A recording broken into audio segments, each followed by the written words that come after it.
Salam uşaqlar. İndi də gəlin bu sözə baxaq. Gülçü sözünə baxaq. Görək bu söz sadədir, yoxsa düzəltmə. Biz bunu necə aydınlaşdırırıq? Əvvəlcə ayırdıq ki, sözü kök və şəkilçiyə. Gül. Nə? Bu bitkidir. Gül sözünün fe'l kimi də mənası var. Amma burada gülçü biz bilirik ki, gülə baxan, onu becərən bir şəxsdir. Ona görə bunun kökü güldür, gül ismidir. Gül nə? Bitkidir.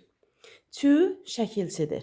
Birinci üsulumuz budur ki, biz qaydalar əsasən şəkilçiləri öyrənəndə bilirik ki, çı, çi, çu, çü yeni söz düzəldən, gələcəkdə biz ona leksik şəkilçi deyəcəyik, yeni söz düzəldən şəkilçidir. İkinci bir üsulumuz sözü kök və şəkilçiyə ayırandan sonra onun kökünə sual veririk.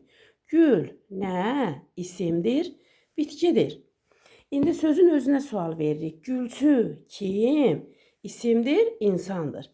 Deməli, gül bitkidir, gülçü isə insandır. Deməli, sözün mənası dəyişdi. Deməli, bu söz necə sözdür? Düzəltmə sözdür.